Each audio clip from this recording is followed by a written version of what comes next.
Hello friends, good morning. आज के इस वीडियो में बात करते हैं 5 फास की। 5 फास बायोकेमिक रेमेडी है जो टोटल 12 होती हैं। 12 बायोकेमिक रेमेडी होती हैं, उसमें से 5 फास्फेट हैं, तो इसीलिए उन सबको एक साथ मिलाकर 5 फास बोलते हैं। तो देखिए, जो टिश्यू रेमेडी हैं उनकी अवधारणा सुसलर साहब ने रखी। जर्मन साइंटिस्ट थे सुसलर। उन्होंने बताया कि बॉडी में 12 टाइप के साल्ट पाए जाते हैं, 12 साल्ट पाए जाते हैं। सुसलर ने 12 साल्ट बताया। तो जैसे किसी बच्चे का अगर जन्म होता है तो 12 दिन बाद बरही मनाई जाती है।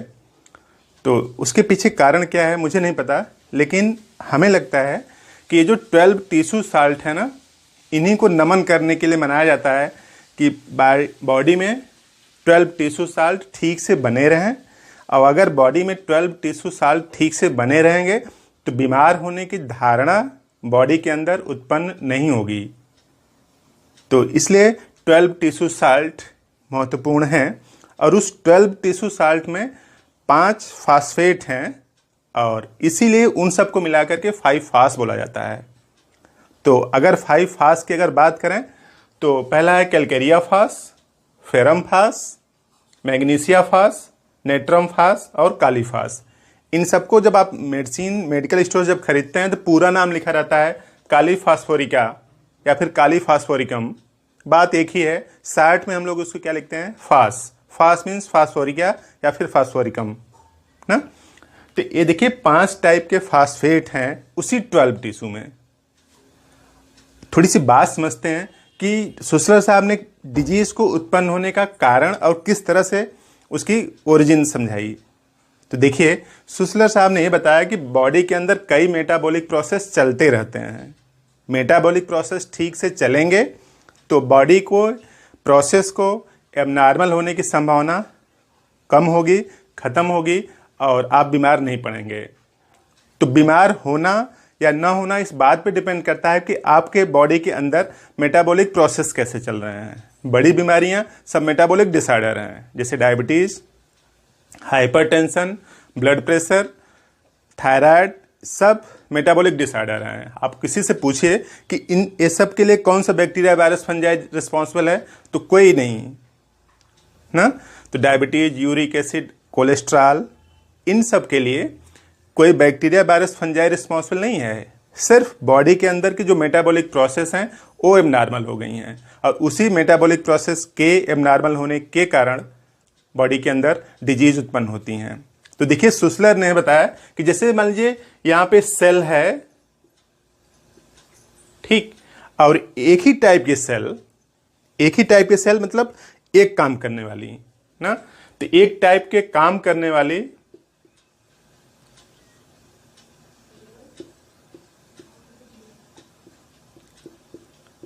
समान काम करने वाली, एक तरह समझ लीजिए, समान काम करने वाली कोशिकाओं के समूह को क्या बोलते हैं, ऊतक।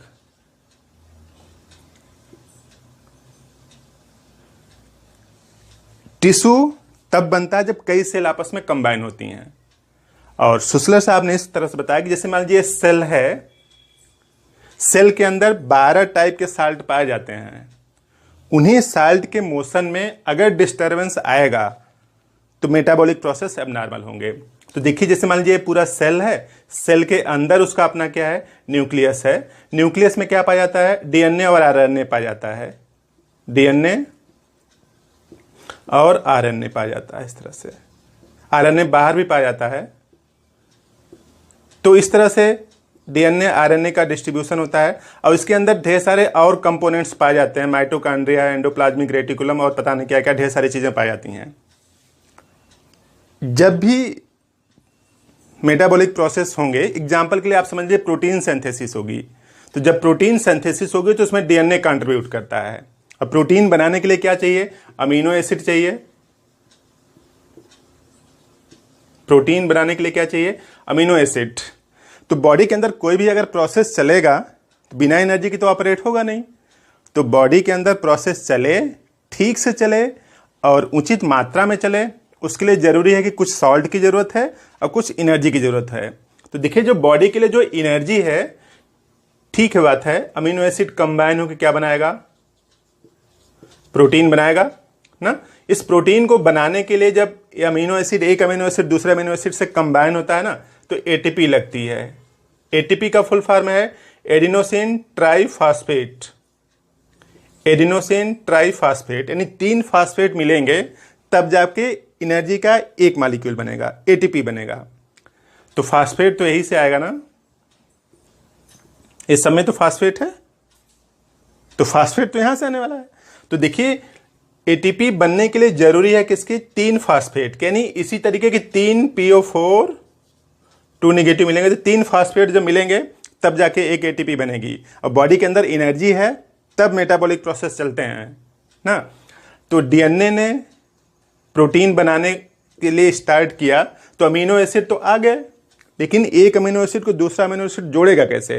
यूं समझ लीजिए कि ईंट, सरिया, गिट्टी, बालू सब आ गए, लेकिन एक ईंट को दूसरे ईंट से जोड़ेगा कौन। उसके लिए क्या चाहिए, सीमेंट चाहिए। सीमेंट के साथ साथ एक मिस्त्री भी चाहिए, लेबर भी चाहिए। तो उसी तरीके से बॉडी के अंदर अगर इन सब टिश्यू साल्ट में अगर कुछ कमी हुई तो कोई एक मेटाबॉलिक प्रोसेस स्लो हो जाएगा या उचित समय पर पूरा नहीं हो पाएगा। जब मेटाबॉलिक प्रोसेस उचित समय पर पूरा नहीं हो पाएगा तो कुछ न कुछ दिक्कतें स्टार्ट होंगी। तो दिक्कतें एकदम नॉर्मल से स्टार्ट होंगी, किसी को एहसास नहीं होगा, लेकिन जब वो बड़े फॉर्म में आ जाती हैं, जब साइन सिम्टम्स प्रोड्यूस करने लगती हैं, तब सचेत हो जाता है आदमी, तब उसको कष्ट होने लगता है, इसलिए सचेत हो जाता है। तो सुसलर साहब ने यह बताया कि जब भी मेटाबॉलिक प्रोसेस के दौरान किसी भी साल्ट की कमी होगी तो मेटाबॉलिक प्रोसेस ठीक से नहीं चलेंगे, और जब मेटाबॉलिक प्रोसेस ठीक से नहीं चलेंगे तब उत्पन्न होगी डिसऑर्डर, और जिन्हीं को आप क्या बोलते हैं, मेटाबॉलिक डिसऑर्डर। तो देखिए ये जितने भी फास्ट हैं सब में फास्फेट लगा है, तो फास्फेट मतलब एनर्जी है, तो ये एनर्जी सब प्रोवाइड करेंगे। यानी 5 फास्फेट आपस में मिलेंगे, तो जो भी मेडिसिन बनी है 5 फास्ट के नाम से जाती है। तो वो पहला बात कि आपके अंदर एनर्जी कंजम्पशन को एक्सेलरेट कर देंगे, बढ़ा देंगे। तो जो थकान लगी रहती है, जो इरिटेशन आता है, उन सब से निजात मिल सकती है। और उसका जो काउंटर पार्ट है, जैसे कैलकेरिया फास्ट है, तो ये जो कैल्शियम है ना, अब कैल्शियम बोन टीथ तो बनाता ही बनाता है, जो मसल कंट्रैक्शन है ना, मसल कंट्रैक्शन है, उसमें भी यूज होता है कैल्शियम। तो कैल्शियम का जो मेजर कंपोनेंट है, बोन टीथ बनाता है, उसके साथ साथ मसल कंट्रैक्शन में भी कंट्रीब्यूट करता है। तो मसल्स में ऐठन आना या फिर पेन आना, इस तरह के जो सिम्टम्स आते हैं, एंटिसिपेशन, कुछ लोग ऐसा महसूस करते हैं कि जब बीमारी के बारे में सोचते हैं तो उनकी बीमारी बढ़ जाती है। तो कैलकेरिया फास्ट का बहुत अच्छा इंडिकेशन है कि अगर आप सोचते हैं कि ये मुझे बीमारी है और अगर वो बीमारी बढ़ जाती है तो इंडिकेशन किसका है, कैलकेरिया फास्ट का। तो ये सब चीज़ें बाद में, अभी हम लोग सिर्फ समझते हैं कि उसका मेजर कंपोनेंट किस तरह से है।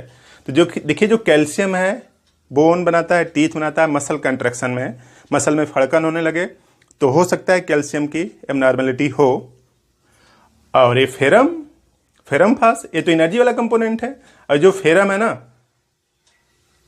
ये ऑक्सीजन को पहुंचाता है। यानी ये जो हीमोग्लोबिन है ना, जिसको आप क्या बोलते हैं, हीमोग्लोबिन में 2 चीजें हैं, एक Fe है, 2 पॉजिटिव है, और दूसरा प्रोटीन है ग्लोबुलिन।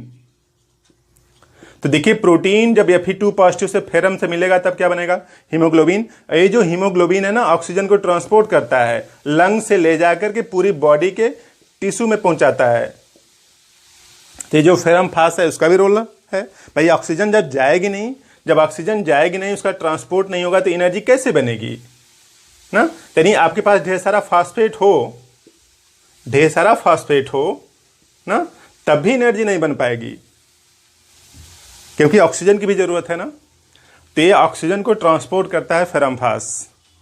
ये जो मैग्नीशिया फास्ट है, एंजाइम, बॉडी के अंदर कई एंजाइम पाए जाते हैं, एंजाइम को एक्टिवेट करता है।